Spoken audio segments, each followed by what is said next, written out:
Welcome, dear listener. Tonight I invite you to let your thoughts loosen their grip on the present. Let the rhythms of a faraway world, distant in time and place, slowly guide you into rest. We are journeying to the Holy Land during a century of dust and devotion, of crowned children and sacred wars. The air is warm and dry. The call to prayer echoes softly across the stone ramparts. The scent of oil lamps and baked earth clings to everything. This is Jerusalem, nearly 900 years ago, capital of a fragile Crusader kingdom built by knights, pilgrims and monarchs of borrowed glory. Our story begins with a child named Baldwin, a noble boy born not in a castle of plenty, but in a place forever contested. His path would wind through discomfort, expectation, disease, and war. For this child would wear a crown before he became a man. A crown heavy with gold ... and with pain. Let your mind settle in this world now. Let the quiet draw you inward. We will begin, as we often do, with what life was really like. Segment 1. Why you wouldn't last a day as a noble boy in the Crusader kingdom. Imagine yourself as a boy or perhaps a girl of noble birth in the year 1170. The sun rises early in Jerusalem, spilling golden light over arid hills and stone-lined courtyards. The air is dry, always dry, and your first breath of the day already carries dust. You live behind walls thick limestone barriers, meant to hold out not just enemies, but disease, heat, and the quiet knowledge that the city you call home has been conquered and reconquered a dozen times. Life here is never truly settled. You are Baldwin, son of Amalric, King of Jerusalem, and Agnes of You were born into power, but power does not make you comfortable. The bed you sleep on is not soft by modern standards. The straw beneath shifts through the night, and in the morning, there is no breakfast awaiting you on a tray. A servant may bring bread hard, slightly stale and water, sometimes spiced with vinegar to keep it from spoiling in the sun. Your tutors are already waiting. Latin and Greek must be learned, along with scripture, arithmetic, and history. You recite the Lord's Prayer from memory, then learn to translate it into the classical tongue. But that is not all. You are a boy, and boys of noble birth must prepare for war. So, once the morning lessons are done, you are taken outside, into the bright heat. The dirt of the training yard is loose and dry. It clings to your sandals, settles in your nose. Your hands grasp a wooden sword that is too heavy for your frame. Your tutor shouts, commands, in a clipped accent, Frankish perhaps, or Norman French. He expects you to obey. You swing the sword. You stumble, and when you fall, the dirt feels warm where it meets your cheek. But here's where your story diverges from the other boys. When you fall, you don't feel it. It was a childhood game that revealed the truth. Another boy bit your arm in a scuffle. You didn't flinch. You didn't cry. The mark was visible, deep enough to bruise, but you felt nothing. At first it seemed a blessing, but the servants began to whisper. The priests were summoned. The physicians spoke in low voices. One word, leprosy, was not said aloud. Not yet, but it loomed over every room you entered. Still, your training continued.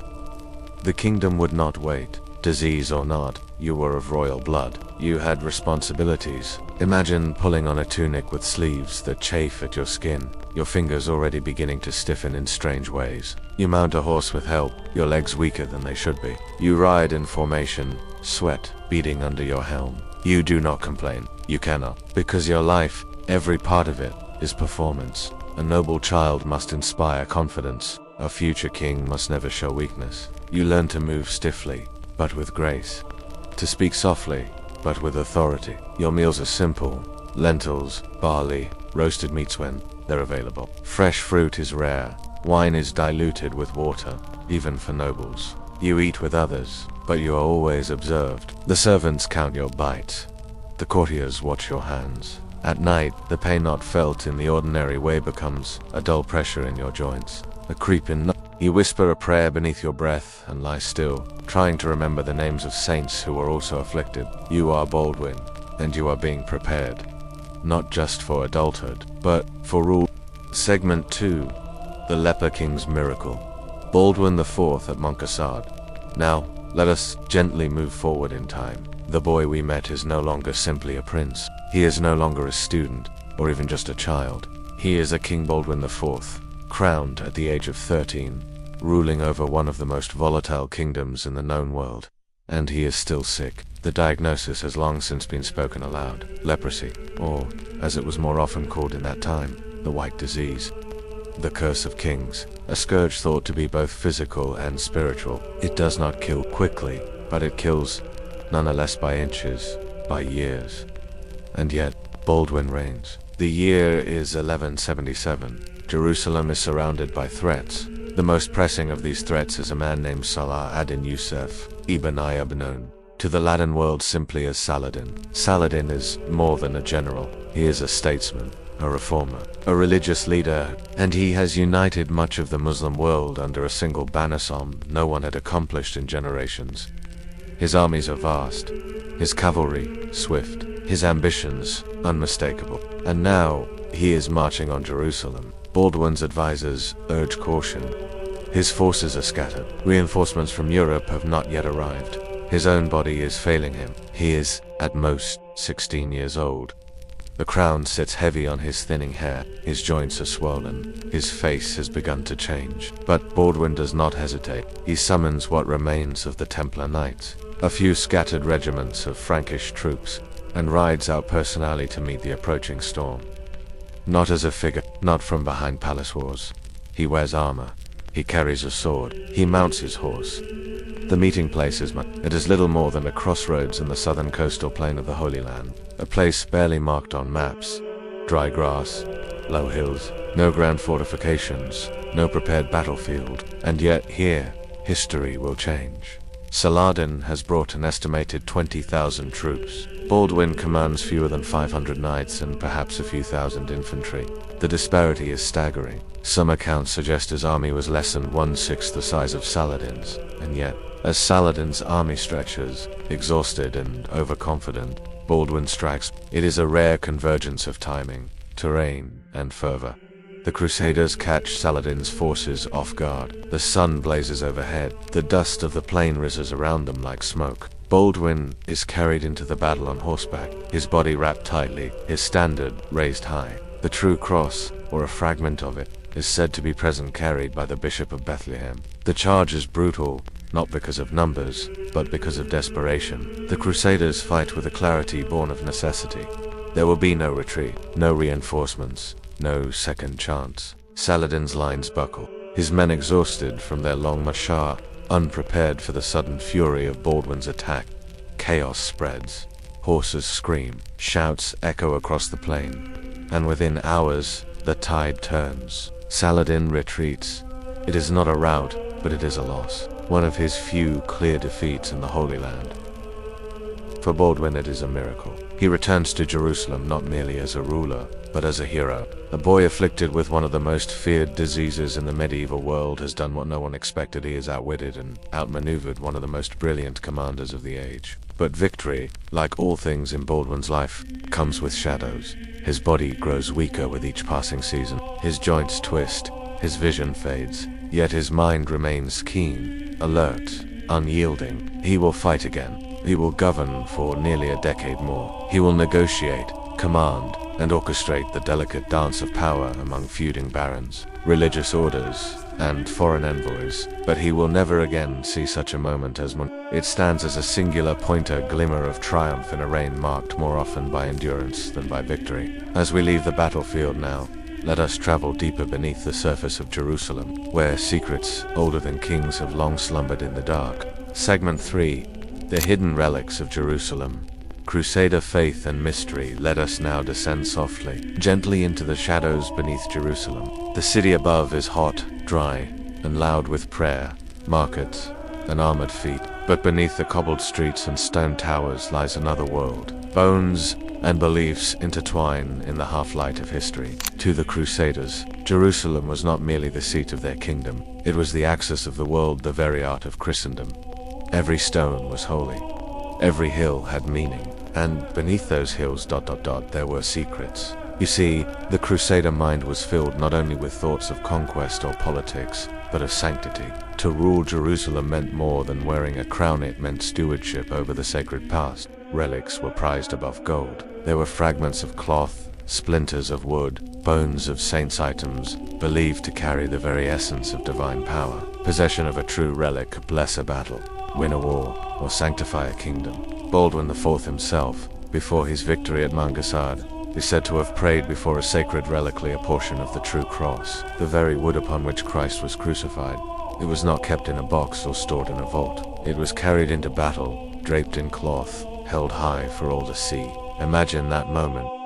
Thousands of knights, weary and outnumbered, looking not to their own strength, but to a piece of splintered wood raised above them in faith. That was the power of relics. Beneath the Temple Mount, deep in the subterranean vaults, the Crusaders excavated tunnels. Some believed the Ark of the Covenant had been hidden there. Others hoped to find the treasures of Solomon's temple. These tunnels, dim and silent, still exist today, winding like veins beneath the sacred city.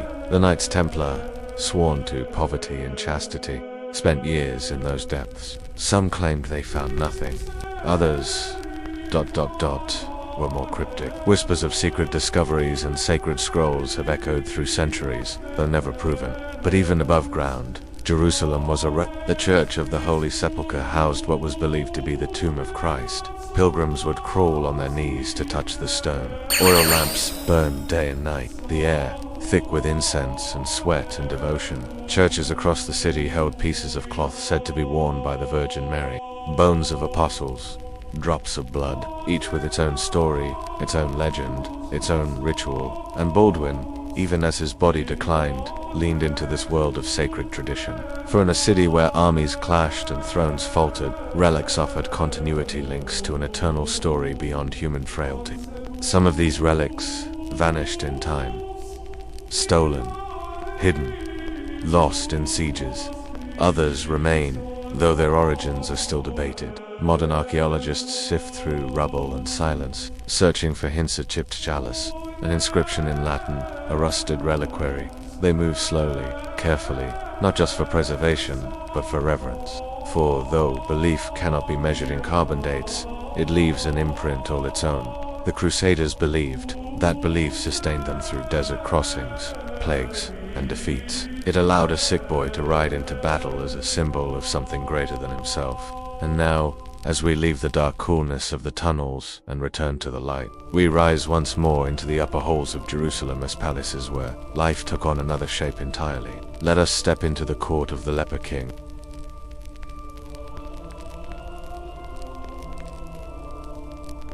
Segment 4. What it was really like to rule Jerusalem as a sick teenager. Now we emerge quietly from the shadows of relics and tunnels and into the royal court of Jerusalem. Here the light returns, but it is filtered through silk-draped windows, softened by mosaic walls, and tempered by the quiet formality of rule. This is not a world of swords and mud. It is a world of measured words, ceremonial meals, and careful power. You are Baldwin IV. You are a teenager. Your bones ache in ways they should not. You cannot feel certain parts of your face. Your fingers bend in ways that make writing difficult. But still you rule. Each morning begins not with rest, but with duty. Your servants help you dress. The garments are ornate long linen robes, embroidered with Christian symbols, cinched with a thin belt of leather or gold. Your gloves are carefully chosen. They hide the damage. They make it easier for the court to look at you without fear. You sit for counsel. The nobles arrive early, speaking in hushed tones. Their boots click softly on the stone floor. Some are from France, some from Italy. Some were born here, in the dust of the Levant. All of them want something. You listen, patiently, quietly. Your voice, when it comes, is calm. You ask questions that show you remember details from weeks ago. You weigh loyalties. You consider alliances. Though your body weakens, your mind only sharpens. Your grandmother, Queen Millicent, had ruled before you. Her legacy echoes in the halls. She showed that a ruler need not always wear armor. Power could be measured in alliances, in gestures, in silence. You follow her example. At court banquets, you sit at the high table. The food is carefully prepared spiced meats, lentils, hard bread, sweet dates, and pomegranate wine. But you eat little. You are always being watched. Nobles scan your face for signs of decline. Every movement becomes political. There is music, lutes, flutes, soft drums, and occasionally dancing. The songs tell of saints and victories, of longing for lost homes across the sea. But you listen more than you speak. At times, foreign envoys arrive. They bow.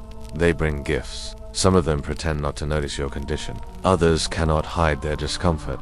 You learn to read their eyes, to use their discomfort as leverage. You appoint regents carefully, never letting one faction gain too much ground. You play the Templars against the hot. You balance the influence of your mother, your sister, your uncle. It is like a game of chess, one you must win without moving your own pieces.